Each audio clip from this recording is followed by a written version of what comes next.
Good afternoon, all. Once again, thank you for joining. I am honored to have the privilege of being able to have Bryce join us on this conversation as we have a deep dive in on the Black arts ecosystem. Um, the chat will be active throughout this call. And so if there's any questions or thoughts, you're more than welcome to drop them in the chat. You're also more than welcome to be a part of this broader conversation because it is not us alone in this work, it is the collective. And without all of us, there is none of us. So I will go ahead and just do a brief introduction of myself and Arts Business Collaborative, and then I will punt over the mic to Bryce to be able to allow them to speak on their behalf of their work and their commitment to this space. So my name is Krista McClure. I serve as the Director of Programs with Arts Business Collaborative.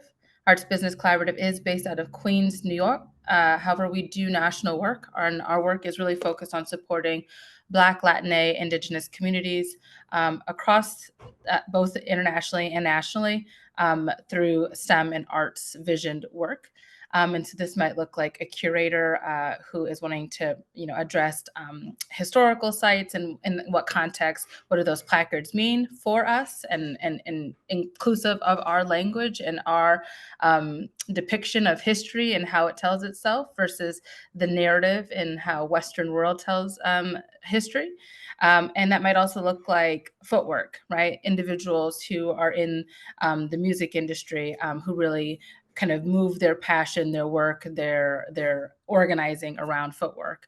And so here at Arts Business Collaborative, we not only work with various projects like the two that I mentioned, we also pair these projects. Our projects are able to be paired with consultants to help them through some of the conversations and the tedious tasks that we're talking about in these help desk conversations. Could be a myriad of things that are challenging, right? Strategy, finance, goals, objectives, marketing, and what have you. And so we really work closely to ensure that projects that are or individuals that identify with and engage in Black, Latina, Indigenous communities have the resources around them. We truly believe in the motto that not only is it the network and the knowledge, but the actual resources to be able to move the needle for persons like ourselves to opportunity. And so I will leave it there, but I'll punt this over to Bryce, who can speak a little bit more about themselves and their work as well. Bryce?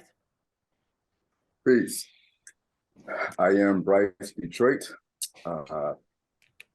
My practice is called Entertainment Justice. Now, this is a practice that I created for myself for a couple of reasons. This practice expresses itself, though, in terms of orientation with capitalism, orientation with movement. My work is situated as one part as a media-based organizing work. So that's from the movement context. That speaks to the justice piece. This work within a movement context exists within the realm of cultural organizing. So put a period there. Now, in terms of conventional capitalist corporate orientation, then my work, the Entertainment Justice, it expresses itself from an entertainment justice, from an economic justice principle. One pillar is entertainment justice is dedicated to creating a hyperlocally rooted, globally connected network of cultural economies that are dedicated to the priority of creation, production, promotion, and distribution of points of media, entertainment media in particular, that uplifts and highlights points of diasporic African identity and lifestyle. This is a direct confronting on one level to the predominance of a myopic range of images and narratives that reflect the diasporic African/Black person. And in these myopic range of identities and narratives, they skew heavily towards the criminal consumer and the sex worker. So this is acknowledging that, one, because for Bryce, as a record producer, do approach my work as behavior science. So from a behavior science standpoint and an ancestral literacy standpoint, we acknowledge that the primary mechanism for influencing, informing, and educating the diasporic African or Black person is exposure. So we're acknowledging that the images and stories about ourselves that we are exposed to are the primary mechanism by which we are informing and influencing our own self-identity and subsequent relationship to nature, the built environment, and each other. So this is about creating a new machine that is dedicated to pumping out, distributing healthy, sustainable images and narratives of our people that support influencing and informing us towards our highest points of self-actualization, period. I feel like I was just in church. I mean, there's so much to unpack from everything that you really conveyed. And I know that we'll have time to dive in because I had the privilege of spending time with you yesterday, really, preparing for this conversation. And again, we're here to really talk about and uplift kind of the Black arts ecosystem. And so what does that look like, right? I know we had a chance yesterday to talk about, who's included, right? The involvement, the embodiment of who's at the table, who has the privilege of joining and being a part of those conversations, whether they are looking for the opportunity themselves or whether they're looking to leverage their broader community to be at that table as well. I want to kind of piggyback to your entertainment justice work and the notion that you want to be able to kind of orientate capitalism to movement. Do you want to dive in a little bit on that? Yes, we'd love to. So it's a couple of things I can speak to. One is,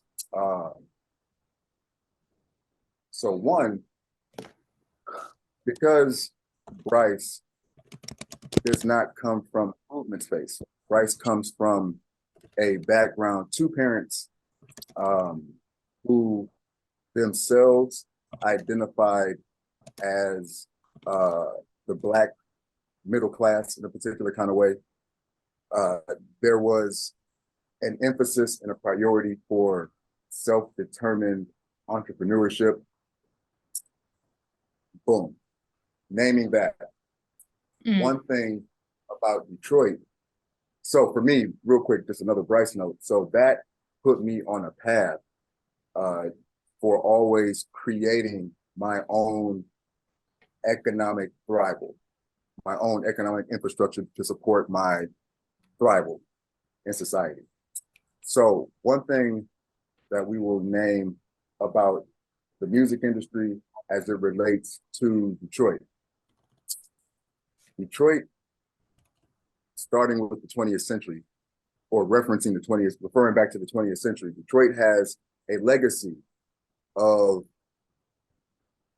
recording arts and sciences industry, period.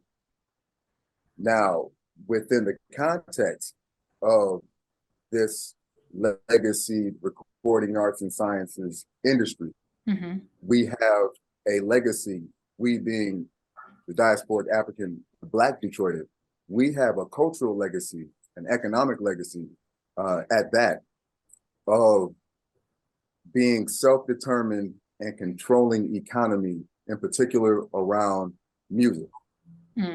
We had the physical infrastructure, which looked like literal buildings, where in these buildings there were particular music, cultural and music business activity happening.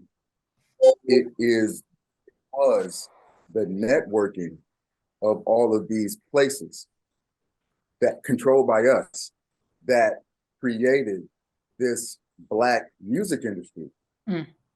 That not only did audiences and fans from around the world come to Detroit just to experience, but this network of cultural economic activity, organized network of cultural economic activity, that also equaled a Black music ecosystem. That was, for instance, looking at the North End now. In the North End, music economy, Black music economy was such an anchor economy that in the 1980s, when the last club venue, the Phelps Lounge, when that finally closed down, then one can mark and actually note that likewise a particular decline, quality of life of the economic infrastructure of the North End. Right. The bakeries, the cleaners, there were costume shops here. There were so many ancillary businesses that were supported because of this tourism that was managed and controlled by our own people.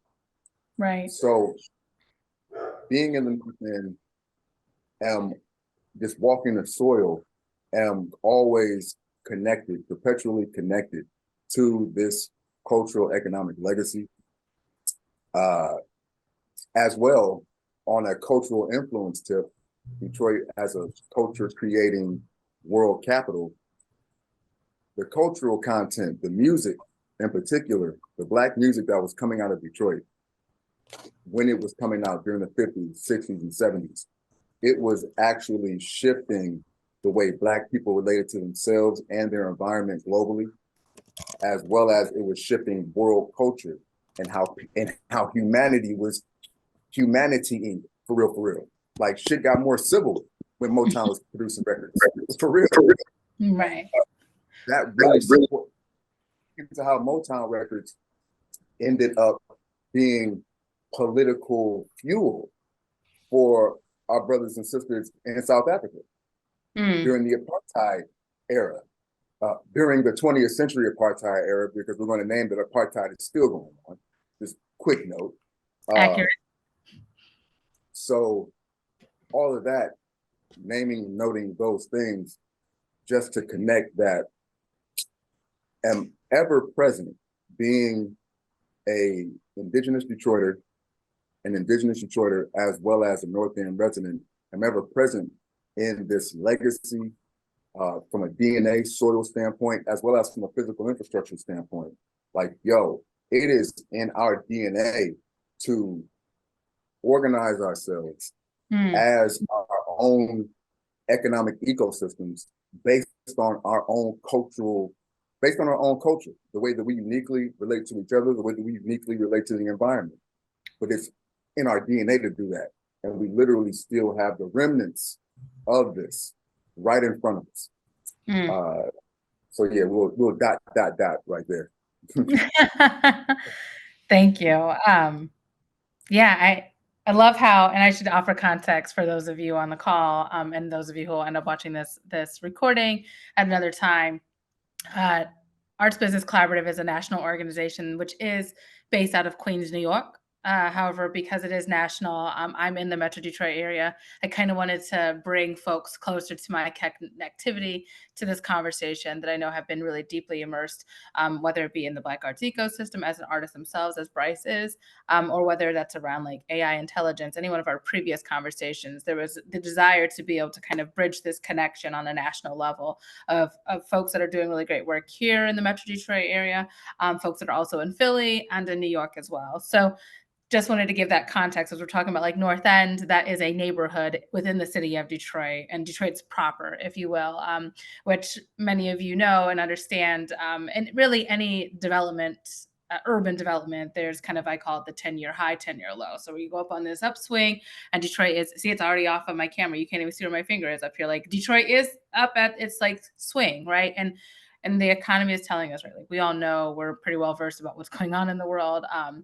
And so we're kind of coming down to this crash, right? And so this is a time and a point, in my own personal opinion, that I really think that communities and communities of color should really be leveraging this opportunity to come together. We've actually should have been leveraging this opportunity during COVID, when there was an abundance of money that was flowing in the economy, because at that time Black lives did matter.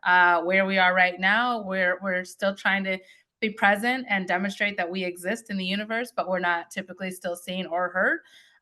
But that should have been a time where actually there should have been more organizing, not outward facing to be able to meet the organization that we're serving, its goals and mission, but to better objectively serve our communities.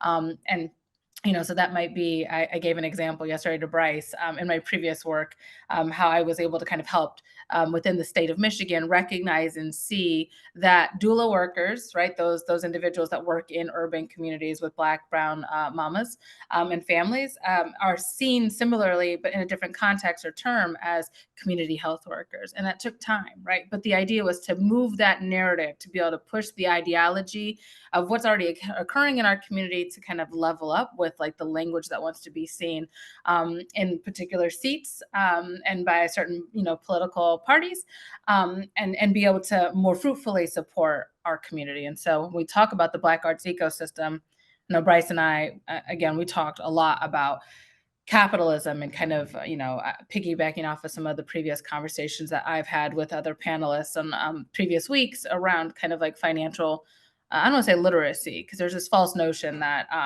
like Black and brown folks don't know how to actually manage their money.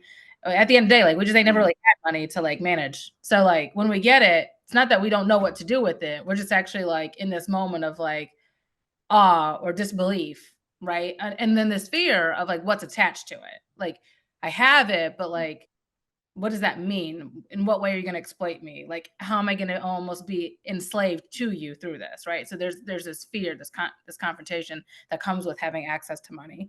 So we talked a little bit about capitalism and access to money, and so what does that mean, from the artist lens? How are they leveraging themselves, right? Their platform, the ideology, their work, but also making sure, or not, but hopefully, right, the intentionality is to bring, those folks with you, right? How do you move your community along with you? There's this like saying, I'm probably not going to get it right, but this idea that like in the Black community, like we're crabs in a bucket. Like when one is kind of making its way out, like the others are pulling it down. I don't know if I see it that way. I see it as like the person who finally like reached over that little crab that's got its claw over the edge, that's like hanging on at the end of the bucket, right, ready to make its way over, should not actually be like pulling itself over, but should be using its other claw to kind of like pull folks up, right, and help leverage them also to get out, right? You've already got your hand there. Now, what does it mean to kind of like look back? So I know that Bryce and I, again, we had a pretty in-depth conversation about this yesterday. I definitely want to talk about within the Black arts ecosystem, when we see our people make it and we're championing and we're cheering them on, what is their duty or their responsibility to community to like look back and support, or not? So appreciate that question. For me, first, there's a conversation about what is making it, because making it in the 20th century, especially at the end of the 20th century, coming into this 21st, making it meant being able to, making it meant one, being recognized by dominant culture, recognized / validated, making it also expressed itself as being able to be handled in the marketplace. So having, it does speak to infrastructure, but also another thing, but we'll just say in the context of infrastructure, being able to have white-bodied people who facilitate and broker your value on your behalf. That was one way they're making it look like. Another way they're making it look like coming out the 20th century was siloing yourself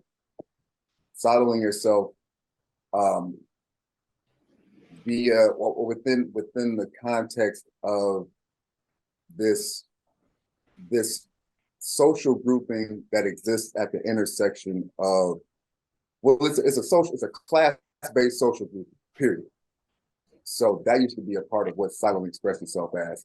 Now coming into, making it express itself as. Now coming into this 21st century, a lot of that old shit has carried over, got grandfathered in. So there are some people who will be like, yo, this is making, and speaking reference to those expressions. For Bryce, making it looks and means creating a way that, or creating through your practice, designing a process by which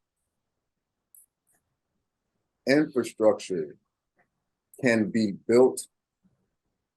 Before going infrastructure, because I'm still speaking in context of infrastructure, but doing your practice, your processes in a way that yield opportunities for other people to not only support your work as producers or consumers, but also facilitate opportunities for those people to be able to equitably benefit by being in relationship proximity to you. So basically getting to a point, doing your thing in a way where you can put on others and scaling that activity. That's what making it is for me. So that's some boss shit. That's infrastructure. You know what I mean? That's an infrastructure minded person. That's an institution minded person. So Bryce speaks to making it from that perspective. Now on a very granular, singular, individual level, we can also talk about making it from the spiritual, physical perspective, making it as having a practice that you have defined in all the ways for yourself, all the ways that are most sacred and valuable for you. Having a practice that you are actually able to, that you actually live and be. And it's all determined by you, and you operate as the sole controller, the master of the path that you create. Like that's making it feeling like, oh shit, I absolutely control every aspect of my professional destiny. I say yes to what I want to. I definitely say no to what doesn't resonate. Like, and I have no fear. I have absolutely no fear and full confident fire behind my capacity to earn for myself. Like that as a point of identity, first and foremost, like that's the first making it to me. Like what really all in your body, like all in your body, just the overwhelming feeling of that when you wake up and go to sleep, even such to the point where that is the energy that that's the energy that responds to the fear that might pop up every now and again. Like, oh shit, can I get this resource? Can I really produce at this scale? And then what responds to that is shit. You know what I mean? Like this, come on, this is us. Like that's making it. That's the first making it to me. Yeah. You know what? I believe their name is AO in the chat. Definitely stated that like agency, right? Like the agency of like how do you live in that? Where's the alignment? I hope I'm saying the name correctly. It's AO or IO. They have a question around, can we hear some more about economic legacy and creation as a matter of restoration versus resistance? Boom. So for me, one This is me as a walking ancestor. So one of the powers of our self-determined, self-controlled music economy of the 20th century is we were controlling the images of ourselves, the stories of ourselves, the narratives of ourselves that went out. Now, whether Barry and Smokey and Holler, Doja and Holler, whether they knew it or not, they were actually operating from a point of ancient African spiritual principle, which is when it comes to what the Western world calls art, what we call material culture. When it comes to our material culture, then those who answered their inner calling to be the quote unquote artists, the entertainers, the griots, the storytellers, then our spiritual duty is to put the images of us actually in our highest beauties, our highest intelligences, even if it's us trying to go through some real earthly shit, like, oh man, how we gonna figure out this relationship, or how we gonna figure out society? That it doesn't matter the scenario, but who's the character? What is the character that is in that scenario? That's what we're talking about. Knowing that it's our responsibility and duty to be creating and projecting the images of us that, by being exposed to them, influence our subconscious in the way to where it compels us to actualize in these healthy ways. So these sustainable ways. That's one of it's one of the greatest powers in our civilization. They who control the image controls the people, because the image is what, spiritually speaking, behavior science speaking, however you want to approach it, but it is the image that the subconscious goes off of. That is what feeds the imagination, because the imagination, there are two primary outputs for the imagination. One is visual, one is audio. That's why audio and visual are so prioritized in this society, because they are the primary behavior modifying mechanisms. All to that point, speaking of IO, that's one of the reasons why, to me, it's a duty for us to organize economically around our cultural output. And that's one of the powers of what was going on in the 20th century. And that's one of the richnesses of our DNA, because that's our cultural legacy. And it's ever present. It's ever present in our grandparents. It's ever present in our uncles. Like, Bryce has the beauty of being in village, like in cultural community, with legends of all ages, But in particular, my elders, though, like my Motown elders, my Parliament Funkadelic elders, like me being, like right here, me being a text away, a call away. Uncle Bush just hit me up last week. Like, so me being in this kind of contact, it keeps me ever present. And we got a little tangent, but the point is, there's the spiritual duty of intentionally putting out the images that are to influence, program us for sustainable thrival as an individual and collectively. That's a duty, one. And in this capitalistly structured society, then the way that activity gets organized to scale impact happens through corporate structure. Mm. It happens through economic entities. That just happens to be an agreed upon order, agreed upon through violence or whatever mechanism, but we all agree upon the shit. We agree upon it when we go register for an LLC. We agree upon it when we go create a nonprofit. We agree upon it when we accept somebody's check and then pay taxes on it. You know what I mean? So we agree upon it there. So this is me just bringing that together, like, yo, acknowledging that the time that we live in, the way activity gets organized, the way that we see it get organized is actually through this lens of capitalism.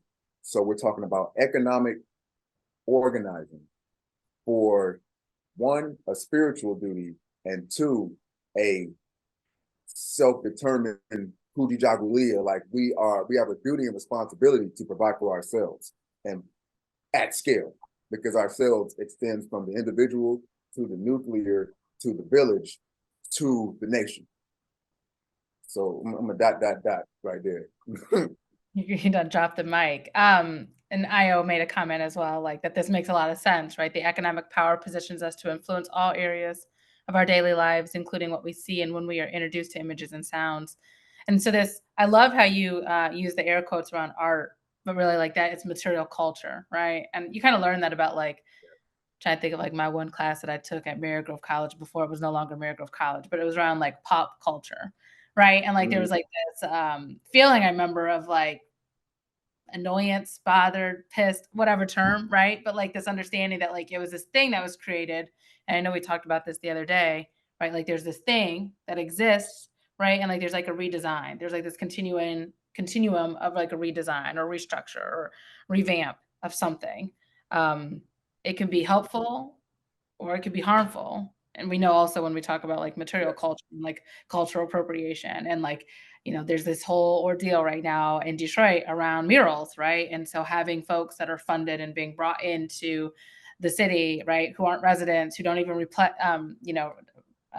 represent neighborhoods or community here, and then also being exploited, right, on the receiving end, right, being excited to have an opportunity that they're like, I get to be a part of like this robust, because we know that Detroit is ever changing, right? But in their minds, like they feel like they get to be a part of like this robust opportunity development, this growth. And on the end, or not on the end, on the end or on the flip side, I mean, they are on the end, right? They're on the bottom of the totem pole when they're over here chasing pennies and exploiting like their work. And so again, I know we spoke a lot yesterday. We don't have to, I think, go too far into the because I know that we both had really strong opinions about kind of like the artists, right? The art industry, and like when one feels compelled to make it, right? Like, are they sitting at the table to like ensure that other folks that are not necessarily in their close proxy or in their ethos, but in the wider community, right? Like thinking of those grassroots organizers and those in the movement space, right? Those that like we know of, but we still don't feel like their name is enough because there's not the brand, there's not the visual, the audio that's attached to be like, actually, I want to like put on Pookie. Like Pookie deserves to actually have their work be lifted because their name isn't Bryce. Yeah, that part. Yep. Yeah. Yep. So what are your, I guess, and this Yeah, again ties into capitalism, right? So like, it does. and scarcity, right? We talked a lot about that. Like capitalism is the influence because the world that we lived in, we're all indoctrinated in this system. As you said, the minute we take a check, the minute we open up a bank account, right? Like, That part. how do we kind of tip the scale as best as we can, because we know that within movement, right? Like, and more broadly, like folks understand like the structure needs to be dismantled. I'm not sure if it's going to happen in my lifetime, may not happen in my children's lifetime, but like we're all trying to move in that direction. How do we further kind of implicate that system around kind of like the collectiveness through community so that we are lifting up Pookie? Yep. So I'm going to respond in this way, which allows me to reference or continue a thread from the last question about the economic legacy and that power. So for me, and this is because Bryce am afforded this particular point of analysis and synthesis because the first iteration of my career was in the corporate music space. So because of my time, because of that, then as a record producer, Bryce was aware that my role in regard to the corporations that the distribution company has within their holding company, brand agents. My artists, any artist that we produce, the point is, in addition to them letting them get off and blah, blah, blah, the point is to place particular products that are owned by the distribution company and their subsidiaries, or that are in relation to an advertising firm that may be representing some company. But the point is, we're placing products, and it is the placement of these products with aspirational figures that allows for any consumer who identifies with this aspirational figure or thinks that they relate to them, that's what allows them, the consumer part of their identity, to be influenced. So if A$AP Rocky is my favorite hip hop artist, and he is in the video rocking Louis Vuitton, and he's in the video with the Evian water, and he's always drinking and placing them with these products, then the likelihood for Bryce to buy Evian water because we really fuck with A$AP Rocky goes up 1,000,000%. Right. So let me bring that over. Just as within our burgeoning new ecosystem, we have on an individual level, we got the homies and the cousins and the Pookies and the, you know what I'm saying, the Jaheems and the Shaharas, like people just popping off, like all these folks, like you hear, you're dope. There's no spotlight on you because the environment has yet to be designed to highlight any and everyone at any and every strata or point in the career. So just like we got those people on individual levels, we also have new businesses, new social enterprises. We have new Black-owned this, new indigenous that, new triple bottom line this. We have a lot of new economic justice rooted community-based enterprises. It's a lot of newness, a lot. Yet this newness does not have the same machine that the old products that people already have brand loyalty to do. The only reason that people have an awareness and a brand loyalty to the Cokes and the iPhones and the blah, blah, blahs is because there is an entertainment industry that places these products in front of you through entertainment media, through songs, through sitcoms, through movies, but it's the entertainment media that is placing all this shit in front of you. Yeah. So for Bryce, it's like, yo, we have individuals who need a system and infrastructure, a machine that supports uplifting their work and their narrative. And we also have businesses, new businesses, the ones that we actually want. Right. That they also need the same support in the exact same way that their counterparts get in being able to have brand adoption, period, brand adoption. We got to get people to adopt these brands in the same way that people will adopt the Nike, adopt the Off-White, will adopt the new whatever.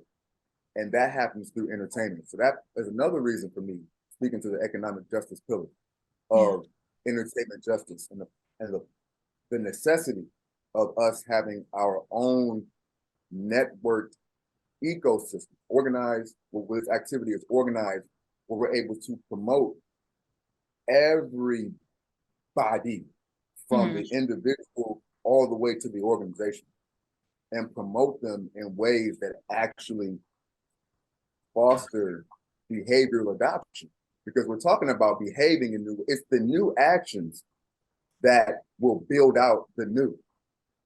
So for me, Bryce's conversation is going to start with what are the mechanisms that we are creating to influence a new relationship, a new point of identity, and from there, one can intuitively inspire new actions that lead to new outcomes in their own individual and collective circumstances. Yeah. There's a gentleman that I had on a call 2 series ago. It was around artists and businesses and financial literacy. Dialect.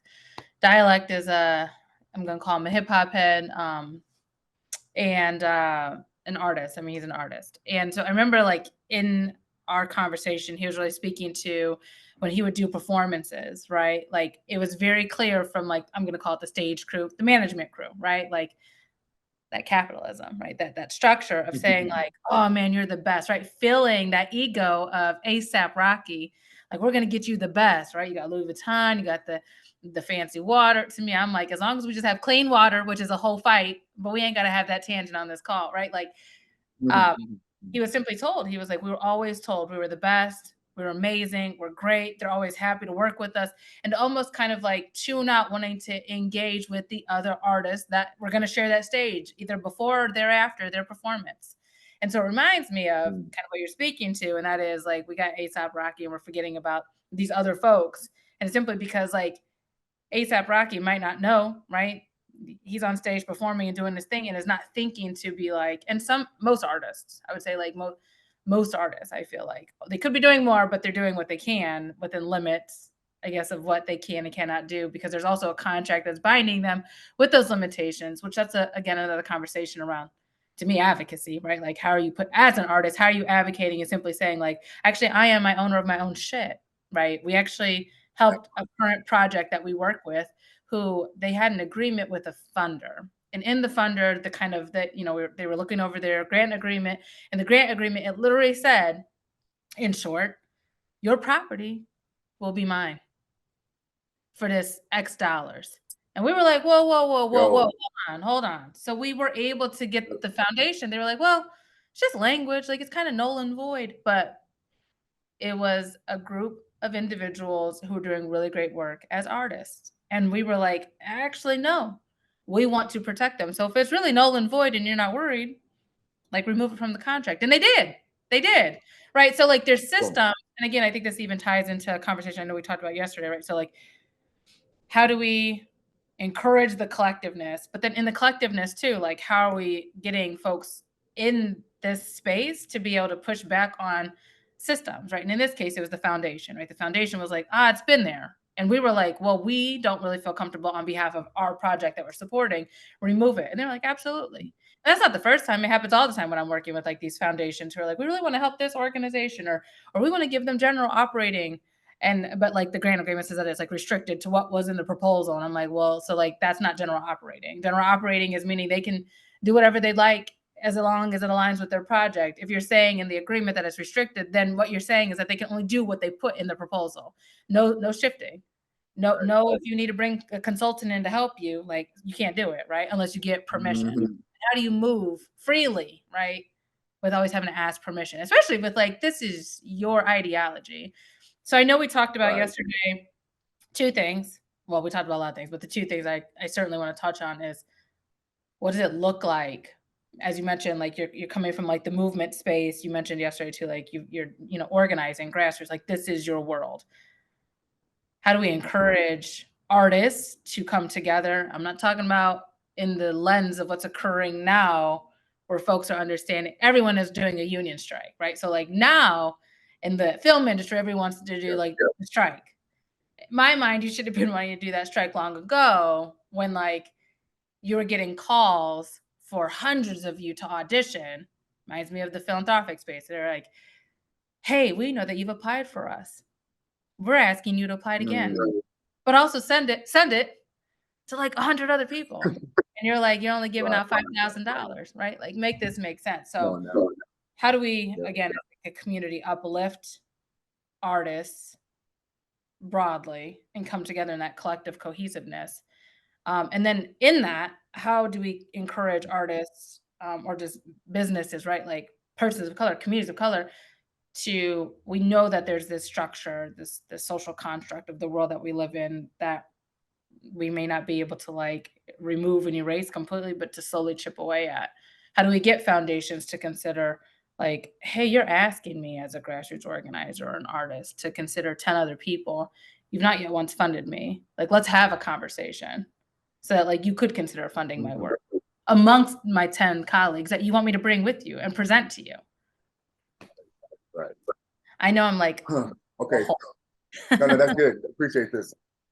So a couple of things are coming up. One, I'm going to contextualize my response by saying, so Bryce, one point of identity for me, especially as a point of artistic investigation.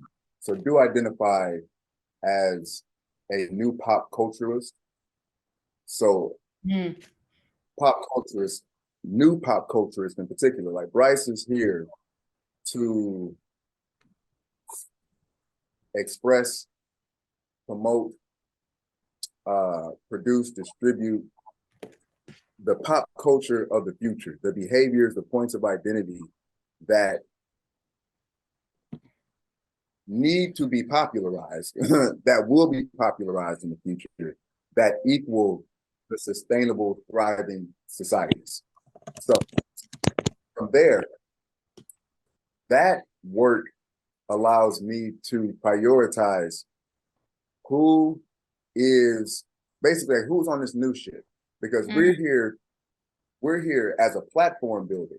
Bryce is here to create platforms to amplify those who are being in the present. It is because there are those of us who are being the thing right now.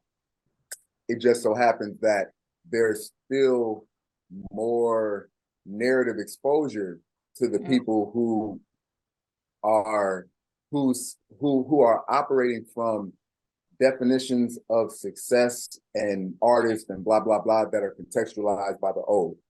So because you still get an art forum and art news, and you'll get all these different publications that'll still be like this, and then you will still be able to see foundations with rather old, antiquated looking ass portfolios.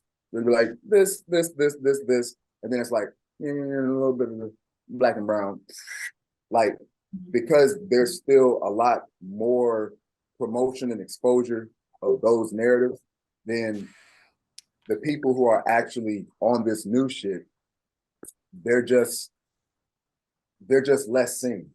So my thing is, instead of trying to fix real shit, instead of trying to fix motherfuckers who are on some old shit, like we ain't trying to convert nobody. That's 20th century work. Vice learned from the ancestors. We're not trying to convert people. This is about magnetizing the people who are already on the time that we on. You know what I mean? Who are already operating from this heart frequency, who already get it. And then let us use our art and design to create really sexy, provocative platforms to amplify ourselves. That will, one, of course, it puts out these new stories, these new narratives that people can like, oh shit, there are different kind of wins. Oh, there are different kind of actors these days. Oh. That's one thing. And then another thing is it magnetizes. Now you have an electromagnetic phenomenon, material manifested thing for real, that has a resonant frequency and all that. And that becomes that which magnetizes more and more people to you, more and more people hyperlocally as well as transnationally. So that's how we're going to respond to this. Like, let us as individuals, like, let us continue to amplify ourselves and the twos and fews who are like us. And in that, we will magnetize more.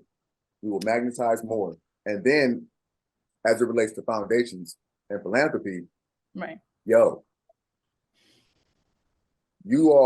philanthropy has, especially speaking to Detroit philanthropy, over the last 10 years, because of how the popular Black art scene has really been informed and it's been moved by the cultural organizing scene. Like it's been the intersection of art and movement that's created this new power, this new power, this new advocacy, this new activism in the art space. Because of that, then there are program directors these days in the 2023. In the 2020s, there are Detroit program directors who have real relationship with people who are really doing the work. Mhm. What it's like now is, for me, one thing that it's about is, hey, y'all,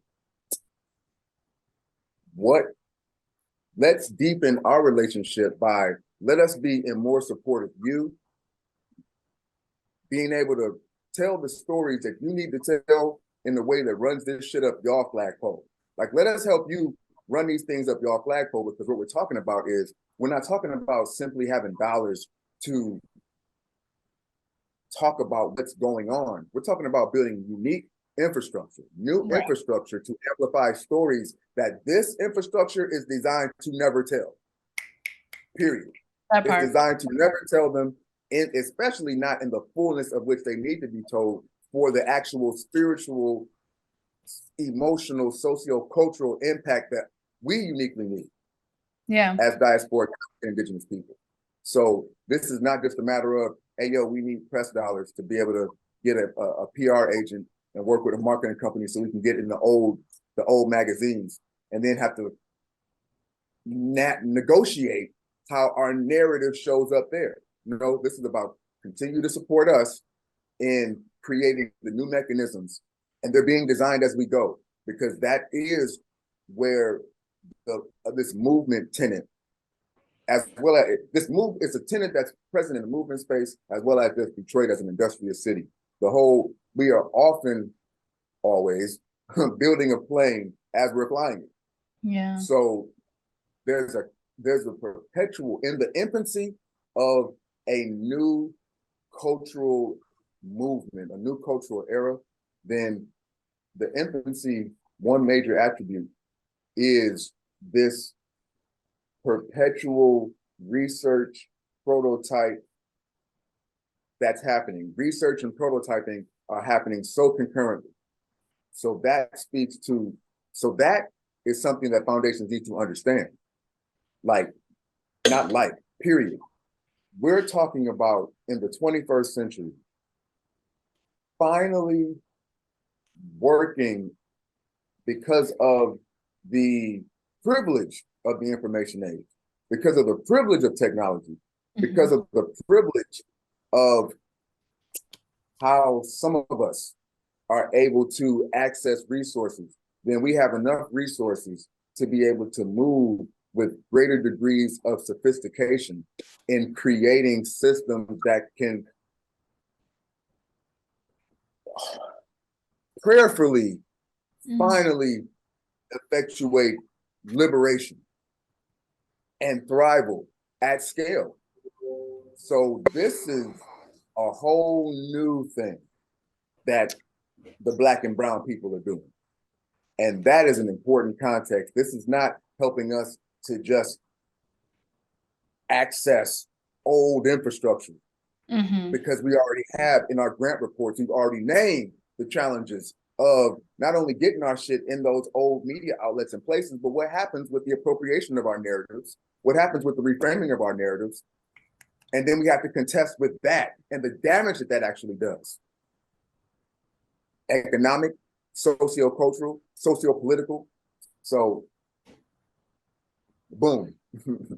Man, again, I know we talked a lot, and this is I'm trying to remind myself, like, okay, like I need to filter myself because all I'm hearing as you're speaking is the continuum of because this is what capitalism does to us, but especially when you as or anyone as an artist believes that of course the work is meaningful, it's important, it needs to be seen, it needs to be heard, it needs to be visualized, right? Audioized. But how do we refrain ourselves from continuing to be a slave to the dollar, right? This idea of being able to be moved by money, with the idea that we're still having to fold into the structures within philanthropic, right? That allude to what is convenient for them, what makes them feel comfortable. And I know I've spoke about this before on other conversations. Like, let's be very clear. Like, foundations are only clearing a very small percent of the revenue that they have built through investment Mhm. in the current year or maybe in the previous year, right? They're like, all right, we know that we raised this much, so we're going to clear 5%, or we raise this much, we're going to clear 10%, right? And that's determined by kind of like their board or like a committee review. And so what I guess I'm more frightful of, and I'm thinking about all the different projects that I've heard come through our program and that like I work really closely with to support them, right? And so even seeing them and constantly having to like remind them to like stay focused and rooted to like your mission, your vision, right? Like your values, like what are you doing this for? Who are you doing it for? Right? Like don't shift, don't Right. chase that. Oh, they're dangling $500,000 over your head. I get it. I get it. I Right. want it Right. too. Right. Right. Yeah. But pause, right? Like know that all money is not good money. And when that time comes, like it will be beneficial for you and for the community that you serve, right? Without this exploitativeness. And I dealt with that even Correct. in fund development, right? As a fund development writer, like always very careful and thoughtful when folks, when I say folks, foundations, right? Whether it's their communications department or the program officer asking, can you tell us a little bit more about the audience you serve? Do you have a quote? Do you have not everything that like your work is embodied in should Yeah. be I think of like work as you mentioned like criminal consumerism and like sex worker, right? And I think to myself, I'm like, in this space, in this time, like as an artist, I would think of myself as like any plug that I'm lending to someone who is already exploiting me is sex work. So me being willing to give you like who I work closely with and who I have this like bond and this relationship with, and to like share their story, their narrative is exploitative. I'm selling them for the dollar. This is sex work now, right? Like without the intimacy. I mean, maybe there is intimacy, right? Like I love Mm, you, mm. but in this case, because I'm so in love with the money, I'm gonna Yeah. actually share Yeah. your quote with this foundation, right? And in this case, right, Mhm. like we talked about this, all it does is go to their portfolio, goes into their end of the year, right, Right. document, right, their report around like the great work that they've done. Yeah, great work, all right. You cleared 5% of that billion, millions of Extracted labor and from black and brown people in the global south primarily. So like, yes, that'd be the bullshit. But an important framing, like when we're yep, like yes, you've only cleared 5 to 10% of all of the profits that you got from extracting labor and land Mm. from black and brown people and primarily the global south. Like that's the sentence. Like that's the Period. real sentence. Yeah. Period. I'm thinking back on just various conversations because you're my series 5, right? Conversation 5. And my personal hope, right, in the world, because I'm not an artist, the extent of what you'll get from me is like a stick figure. Okay, like that's can't dance, can't rap, ain't got no poetry, I ain't got nothing. I ain't got nothing. I ain't got no humor.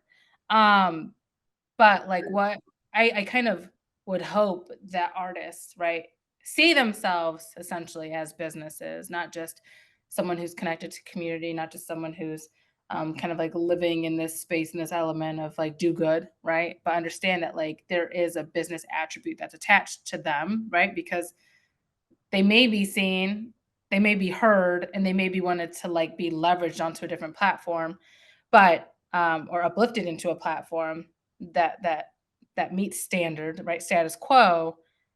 But again, like rooting back to the idea of like moving together in solidarity, right? Like in this community, this collective, how are we pushing? I mentioned in other conversations, really, around like what does it look like for universal income, right? So that like artists are no longer having to exploit themselves. What does it look like for artists that like if you're an organization or a philanthropist or foundation, and there are some foundations, again, more towards the West Coast and even up in Canada, where things are more progressive, that they actually have foundations that have been forthcoming and saying like, we actually did a pulse check and we're holding ourselves accountable. We recognize that we're actually supposed to be meeting the needs in this way, right?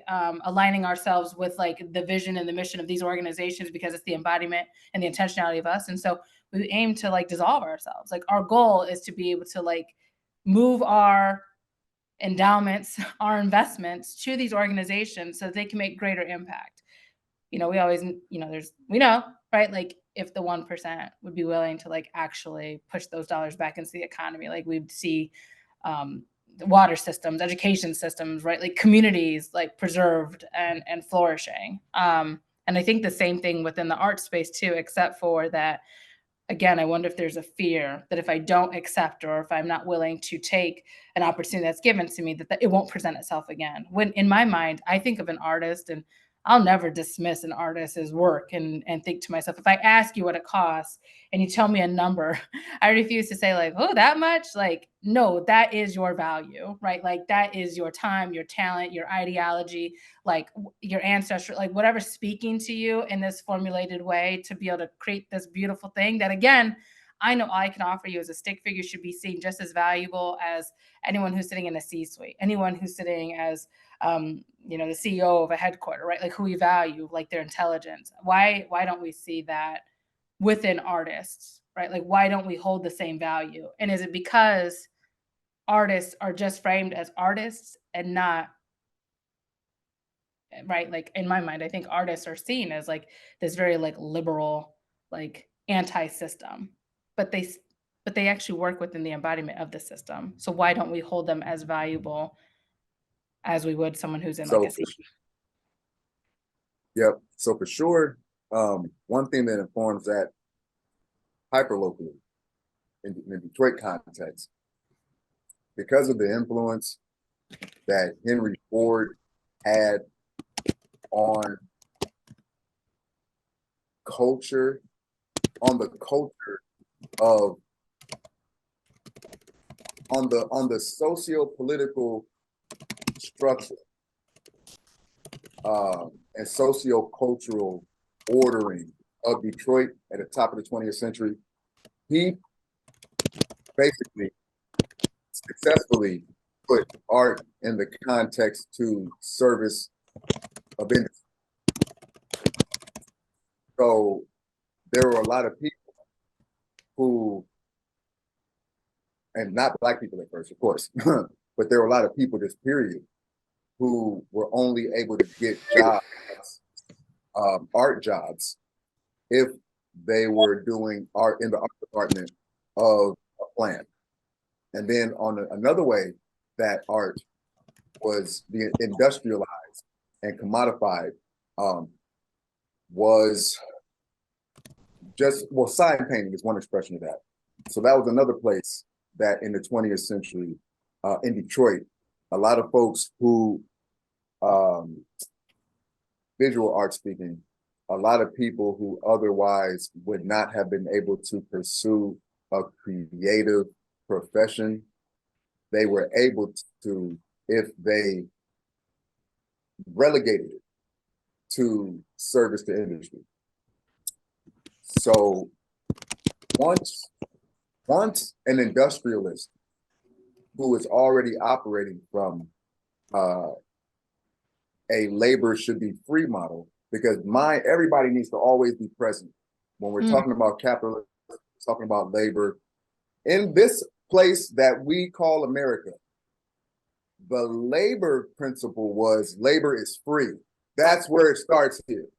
The principle for labor in this place that we call America, it started with free. Every activism and advocacy has been to get labor past free. Can it stop being free? That's what all this shit's been about the whole time. Can it stop being free? Okay, well, it's not free no more. You're paying us something. Well, can it be something that we can actually live off of? In every different era, but it's always been in relationship to this ideal upon which this society was structured. Labor should be free. So bring it to this artist in this industrialized ass Detroit. And it's still reinforced today through certain organizations when you do design competitions and festivals, and it's all about, yo, design something for this business. Hey, yo, bring all your art and then see how you can work with this white business. Then it's like, yo, you're telling me that the making it in my city is these having relationships where my art is in service to somebody's business. So that continues to make art, it reinforces that art is labor, a creative labor. And nowadays, because it served the administration to have a narrative where we're a city that promotes art, because it serves the development interests that the administration may have, not may, does have. But because that's been the space the last, whatever, 8 years, then yes, artists in general get more shine, especially popular artists, artists who are known for partnering with racialized corporations, racial capitalist corporations, you know what I'm saying? White, institutional, conventional corporations. When Black artists, brown artists connect with them, then those stories get promoted because it reinforces, one, your art is in service to corporation, your art is in service to industry. Two, we get to continue to look at you as a labor class that's in service to something. And in that, we get to play this game a little bit longer. We get to string this shit out. We get to still give you a penny, and you get to and you have to argue about it. Going back now, we get to bring in this murals bullshit. There's a couple things hilarious to me about the most recent murals that people are talking about. Some of the artists have been talking about. Yeah. One is, yeah, there is a note that the muralists weren't this round particular group of muralists weren't from Detroit, and the pay that they were given was under a standard rate. They were getting whatever, $2 to $3 per square foot. A standard rate is $10 to $15 per square foot. Okay, that's a good note. But let's also uplift that the average Black and brown Detroiter has not gotten $10 to $15 from the city for any mural per square foot. But let's talk about that. So it's still like, yeah, you're uplifting at one point, like, yeah, these artists not from here and they got paid under scale. Well, Detroiters haven't even got to scale yet from their own city. The city of Detroit has not paid no Black artists $10 to $15 per square foot on a mural yet, unless they've done so in secret and bound them to a non-disclosure agreement. Like, you cannot tell that you got a market rate. Unless that's happened, then the shit ain't happened yet. So we're still in an environment where organizations are being philanthropically funded to reinforce that art is a labor that is in service to versus its own industry, which everything else must seek the support of. Like, everything else only exists because of the creative industries. If there's no imagination, then there's no creation of shit that goes out into the world. That is an entire industry. And one of Bryce's points of narrative, you know what I mean? One of my narrative points is, yes, we have a whole new conversation around this. Like, we're no longer going to talk. Bryce ain't spending none of his time trying to fix that art is inappropriately within the labor context in the old infrastructure. Like, the old is going to be the old. And you always going to have to go up against the city talking about, please, it's going to be a labor conversation with the city. Because the city is operating off Henry Ford bullshit. We got to put things together.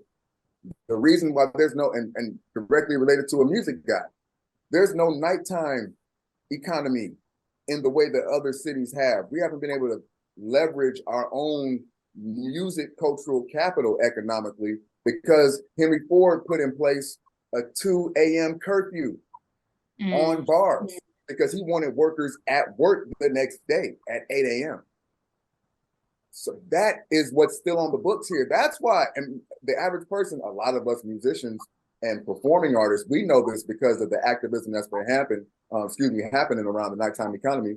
Shout out my brother Adriel, you know what I mean? ED over at Mogo, but a godfather of Detroit's Black, you know what I'm saying, nighttime economy in a very real way. That's a story that needs to be told and broadcast. But anyway, you know what I mean? Which is what Bryce is here for. We can drop names. And that's the kind of shit, like, that's what making it look like too. Like, being able to say a person's name and then somebody like, oh, let me go look this man up. Yes. Adriel Gordon. Okay, let me look him up. Yeah, I agree.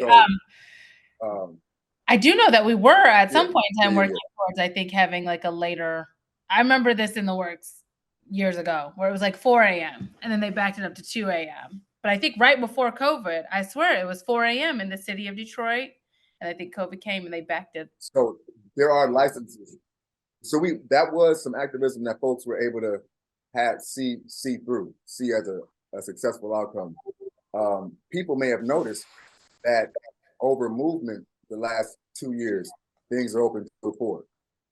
Like some spots be open till 6. So there's different policies on the books that are leading towards an institutionalized nighttime economy.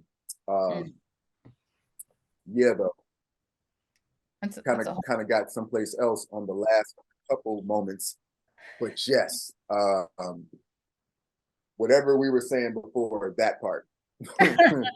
Yeah, no, just talking about the artists themselves and in this case speaking about the murals and like how there was, and that these artists were only paid anywhere between $2 and $3 an hour, right? And that the market says this, but what you're demonstrating or what you're conveying is that there's not really been an artist in Detroit or like a Detroit artist, a muralist who's actually been paid at that market rate. And so like there's that further conversation, the idea that like your labor is of service, right? Like this idea of, but you hear about that a lot. And this backs up. Oftentimes, studies have shown that folks who have less give more and those who have more give less. However, that's monetarily. But when it comes to time, you look at some of the uh, corporate organizations in our city, they're always willing to give community time, but that's because it's in lieu of their dollars, which can make as equal to or even more of a difference. There's also, again, this misconstrued notion or narrative that persons of color don't know how to manage money. So we don't really know if we want to tiptoe around and give you $10,000 for this project. Right, here's corporate, but they're like, but we'll send 25 volunteers to help you, clean up your community. You're like, clean up my community. Right. You're like, actually, that's not even my work. Like, we pay tax dollars. The city should be doing that, right? Like, For real. uh, For real. I appreciate, us being able to have this conversation. I'm learning a Hey, lot. I Crystal, think that this is the like, Crystal, real quick, want to drive something home. That last yeah, point that we were talking about, though.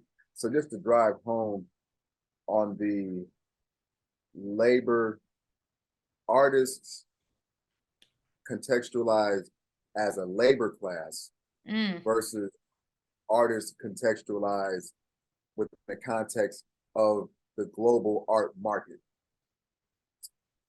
So there are two things for me. One is on the end of the spectrum towards fixing, and then the other is on the end of the spectrum towards creating, futuring. So on the end of the spectrum towards fixing, then yes, this is where the advocacy work exists, because you have institutions like the city that just based on what it is, it's going to continue to operate how it does. So that means that that means that this thing was not designed to produce equity for us. So there's always going to be something to fix over here. So that's okay, cool. Now on the creating the new end of the spectrum, for me, my priority is let us, Bryce, for instance, Bryce creates platforms through my music programming, through my cultural programming. We're creating platforms to have the new conversation that we actually need to be having. The new conversation is art is really, we contextualize our art and our cultural production in this way. And based on that, then this is how we operate in society. This is how we operate with each other. And from there, if you try to come at us with some conventional shit from over here, then we get to confront this old based on how we move in our new Mm, versus being situated in the old, trying to make the old new, trying to fix the old to be new. Like, no, no, no. We need to prioritize continuing to build out the new, continuing to be the new. And then in that, it also makes how it informs the work and then how it informs funding strategies. We resource ourselves to build out what needs to be built, to tell the stories that need to be told. And then we attract more and more attention to these narratives. And then what ends up happening, and this is just from my own experience, mhm. Bryce is continuing to meet more and more people at across the spectrum and hierarchy of social strata. Right. And now there are more and more people who can support my new versus them only being able to support Bryce having a conversation about the old. Like, yeah, we feel you, Bryce, and we support you having that conversation trying to fix the old. Now they're like, oh, we can actually invest and Yeah. resource the new. Yeah. That square peg fitting into a hole, I think, is what we talked about. And I wasn't going to end the conversation, but I'm glad that you brought this up because it alludes to kind of like my last question for you. Um, that I think is like really critical and important. So, again, thinking of like the collective, right? So instead of, and we're seeing philanthropic kind of move in this direction a bit by a bit. I mean, like less than 1%, right? Because I'm like, I can only name Right, really right, one or two funders. And so that's like, yeah, much less than 1% who are open to like the application process being more of like just a conversation, a dialogue. And then them saying, like, you know what? Like, we actually are going to move you this discretionary funding and like your report back to us is just like touch base. You're like, wait, touch base? You're right. like, wait, you need like metrics and data and evaluation and like who I engage. And they're like, no, you can just jump on a call. And you're like, shut the front door, right? Because the systems Right, have right, right. right that fixing, right, versus like designing this new direction in which we're going. And again, I know that that's something even here within Arts Business Collaborative we're working those funders to be able to like consider projects that like they're looking to fund, right? Like we have a foundation out of New York that funds artists and we hold those artists within our project. They are working closely with me. I'm gathering the notes and the data and the information to like then complete this like proposal or this report, sending it back to them like, hey, I know you probably really don't feel like open up your laptop, but just take a peek at your phone. Or like I can talk to you while you like grocery shopping. Like tell me, does this sound like what you're doing? Right. And Gotcha. if you don't like my language because I'm not speaking in the way that you would speak and how you report back, I think it's really important too that like you chime in on that because I know what I may be articulating is in the conformity lens. And I don't think it's fair Mhm. for me to like imply myself by therefore removing you because the attachment we know in the philanthropic world is typically with the in this case because we do serve as like a intermediary, like it lays with us, right? That Yeah, trust is with us. We don't want to have the yeah. trust living with us. We appreciate it, but we need that trust to be established with that grassroots organization or that artist because like they're the ones who are doing that work. They're the ones whose mission you sought for, not me, Krista Yeah. McClure. Right? You may like me, but like I'm not what was compelling enough for you to be able to move the money to them. So yeah, how are we getting the foundation world not necessarily to fix their systems, but be willing to like adapt and or in the sense of like artists in that collective space and that mindset. Simply just acknowledging again, and I've been there before as a social impact small business owner, not all money is good money and it's okay to like leave it. Right. And I think that there's actually something that's not said, but you're seen as well, you're seen as a few things, right? Like someone may attach a name to you, right? So I know I have not had pleasant definitions of who Krista McClure is in the sense of my social impact small business. But Mm. despite the name that may be attached to who I am as that business owner, I'm still compelling enough where you still look and you watch and you want to see what I'm doing next. And to me, if I was an Mm. artist, that is the audio, the visual that I'd want. And again, I'm just making a stick figure. So, if someone wants to follow that, that's what they're gonna get. But I wanna honor, the 3 folks that are here on this call with us. If there's any questions or you wanna have clarity and just chime in, I would love to be able to open up the space for you all. If you have something for Bryce or for myself, feel free to ask. Otherwise, it certainly has been a pleasure. Looks like someone. Oh, okay. AO says that they have a lot that they're processing.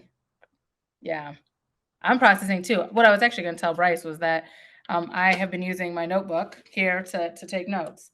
And this is Nice. the one conversation that I have actually filled an entire page of just this conversation, because my hope is that I'll be able to circle back. These recordings will be made visible and live for folks, but to really quote some of the really great things that I've heard throughout my time with different artists. And so there's a lot of information you gave me here that I look forward to being able to quote at another time. But thank you all again this afternoon for sharing space with both Bryce and I, and look forward to potentially seeing you next week. Our last conversation is around demystifying discretionary funding. In short, like how do we collect these dollars, both federally, but also from in the philanthropic world as well. And if that is it, then I'll let folks go now. Enjoy the rest of the afternoon.